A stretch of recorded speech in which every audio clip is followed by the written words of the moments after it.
নমো নমঃ সুপ্ৰভাতম শ্ৰীমদ ভগবত গীতাম আজি শ্ৰীমদ ভগবত গীতাৰ জ্ঞানযোগ নামৰ চতুৰ্থ অধ্যায়ৰ পঞ্চবিংশতি সংখ্যক শ্লোকফাকি হৈছে এনে ধৰণৰ দৈৱামেৱাপৰে যজ্ঞং যোগিনঃ পৰ্যুপাসতে ব্ৰহ্মাগ্নাবপৰে যজ্ঞং যজ্ঞেনৈবোপজুহ্বতি।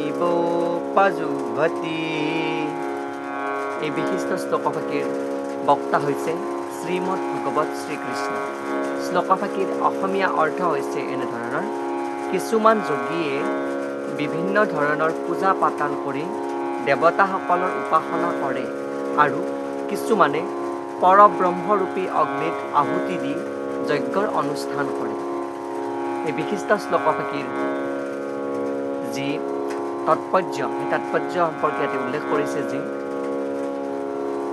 পৰৱৰ্তী পৰ্যায়ত উল্লেখ কৰিব লগা লগতে পূৰ্বৱৰ্তী শ্লোকত যি উপস্থাপন কৰিছে যে ব্ৰহ্মাৰ্পণম ব্ৰহ্মাভি, ব্ৰহ্মাক অৰ্পণ কৰি যি ব্ৰহ্মাৰ কৰ্ম যি সমাধিৰ দৰে যজ্ঞস্বৰূপ সেই কাৰ্য কোৱাৰ প্ৰসংগত উল্লেখ কৰিছে যে কৃষ্ণ ভাৱনাৰে নিজৰ বিহিত কৰ্মসমূহ কৰি থকা মানুহ এজনক যোগী বা উত্তম সাধক বুলি ক'ব পাৰি।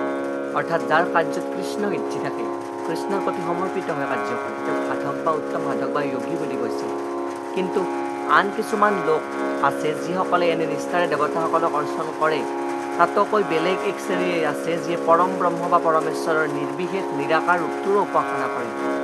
এইদৰে চাবলৈ গ'লে মানুহৰ শ্ৰেণী অনুসাৰে বেলেগ বেলেগ ধৰণৰ যজ্ঞ আছে। অৰ্থাৎ যজ্ঞ কৰাৰ প্ৰক্ৰিয়াও বেলেগ বেলেগ। কোনোবাই ভিন্ন ধৰণে যজ্ঞ কৰিব পাৰে, কোনোবাই সাকাৰ ব্ৰহ্মক প্ৰাৰ্থনা কৰিব পাৰে, কোনোবাই নিৰাকাৰ ব্ৰহ্মকো উপাসনা কৰিব পাৰে।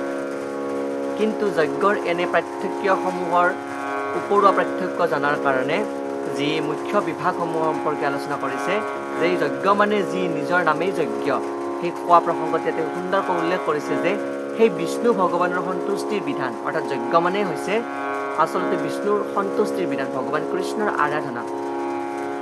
আৰু ইয়াতে উল্লেখ কৰিছে যে সকলো যজ্ঞকে মূলতঃ দুটা ভাগত ভগাইছে। এটা হ'ল জাগতিক সম্পদসমূহৰ ত্যাগ আৰু আনটো হৈছে পৰমাৰ্থিক জ্ঞান বা উপলব্ধিৰ বাবে কৰা প্ৰয়াস। অৰ্থাৎ পূৰ্বৱৰ্তী পৰ্যায়ত কৈ অহা হৈছে যজ্ঞ মানে হৈছে ত্যাগ, যজ্ঞ হৈ ত্যাগ। আৰু ইয়াতে কৈছে যে এটা ভাগ হৈছে যি পাৰমাৰ্থিক জ্ঞান, কিবা এটা জ্ঞান। যজ্ঞৰ অৰ্থ বুলি কোৱাৰ লগে লগে এটা জ্ঞান লাভৰ কথাটো ইয়াত উপস্থাপন কৰিছে যে কিবা এটা বিশিষ্ট জ্ঞান লাভৰ উপলব্ধিৰ বাবে কৰা যি কাৰ্য বা প্ৰয়াস, সেয়াও হৈছে যজ্ঞ। যিসকলৰ কৃষ্ণ ভাৱনা আছে তেওঁলোকে পৰমেশ্বৰৰ সন্তুষ্টিৰ বাবে নিজৰ সকলো সাম্পদিক যি জাগতত পোৱা যি লাভ, সেই সম্পদসমূহ ত্যাগ কৰে বা ত্যাগ কৰি পেলায়। আনহাতে যিসকলে ক্ষণস্থায়ী জাগতিক সুখ সম্ভোগ কৰিব বিচাৰে তেওঁলোকে ইন্দ্ৰ, সূৰ্য আদি দেৱতাসকলক সন্তুষ্টি কৰিবৰ বাবে নিজৰ জাগতিক সম্পদসমূহ ত্যাগ কৰে। আৰু যিসকল নিৰ্বিশেষবাদী তেওঁলোকে নিৰাকাৰ ব্ৰহ্মত লীন হৈ নিজস্ব যি সক্ৰিয় সত্তাটো, সেই সত্তাটোক বিসৰ্জন দিয়ে।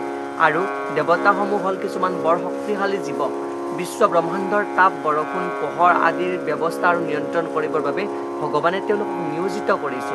যিসকলে পাৰ্থিৱ সম্পদ কামনা কৰে তেওঁলোকে এই দেৱতাসমূহৰ উদ্দেশ্যেৰে বেদৰ বিধান দিয়া অনুসৰি যাগযজ্ঞ অনুষ্ঠিত কৰে। কিন্তু বহুশ্বৰবাদী লোকসকলে, নানা দেৱতাৰ বিশ্বাস কৰা লোকসকলে এই কাৰ্য সম্পাদন কৰে। অৰ্থাৎ দেৱতাক যজ্ঞৰ আধাৰ হিচাপে লৈ তেওঁলোকে যজ্ঞ অনুষ্ঠান কৰে।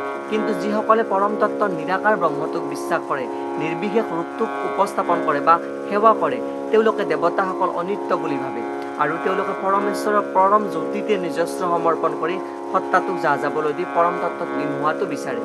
তেনে নিৰ্বিশেষবাদীসকলে পৰম তত্ত্বৰ চিন্ময় ৰূপটোক বুজিবৰ বাবে দাৰ্শনিক চৰ্চাত সকলোবিলাক বহু সময় অতিবাহিত কৰে। অৰ্থাৎ সাধনা কৰে, সমাধি লিপ্ত হয়। আন কথাৰে ক'বলৈ গ'লে ফলৰ আশাৰে কাম কৰাসকলে কিবা পাৰ্থিৱ সুখ আশাত নিজৰ অৰ্থ সম্পদ ত্যাগ কৰি যজ্ঞ কৰে আৰু নিৰ্বিশেষবাদীসকলে পৰম তত্ত্বত লীন যাবৰ বাবে নিজৰ স্বকীয় সত্তাটোক ত্যাগ কৰি যজ্ঞ কৰে। নিৰ্বিশেষবাদীৰ বাবে পৰম ব্ৰহ্মই হ'ল যজ্ঞৰ অগ্নিস্বৰূপ। তাত আহুতি দিয়া দ্ৰব্যটো হ'ল নিজৰ সত্তা, যিটোকে ব্ৰহ্মৰূপী অগ্নিয়ে গ্ৰাস কৰে। অৰ্জুনৰ দৰে কৃষ্ণ ভাৱনা সম্পন্ন লোকে কিন্তু কৃষ্ণৰ সন্তুষ্টিৰ বাবেহে সকলো ত্যাগ কৰে। সেইবাবে তেওঁৰ পাৰ্থিৱ অৰ্থ সম্পদ বা স্বকীয় সত্তা এই দুয়োটাকে কৃষ্ণৰ নামত অৰ্পিত কৰে। এইবাবেই তেওঁ এই উত্তম শ্ৰেণীৰ যোগী, কিন্তু তেওঁ নিজৰ স্বতন্ত্ৰ স্থিতিটো একেবাৰে হেৰুৱাই পেলাব নালাগে। অৰ্থাৎ তেওঁ নিজৰ যিটো স্বকীয়তা, সেই স্বকীয়টো হেৰাই পেলাব নালাগে, কিন্তু ভগৱান কৃষ্ণক সমৰ্পিত কৰি যি পাৰ্থিৱ সম্পদ আৰু যি স্বকীয় সত্তা, এই সত্তাটোক ভগৱান কৃষ্ণক সমৰ্পিত কৰি কাৰ্য কৰিব লাগে বুলি শ্লোকভাষীৰ প্ৰসংগত সুন্দৰভাৱে ইয়াতে উপস্থাপন কৰিছে। এয়াই শ্লোকভাষীৰ সৰল গুণাৰ্থ। ধন্যবাদ।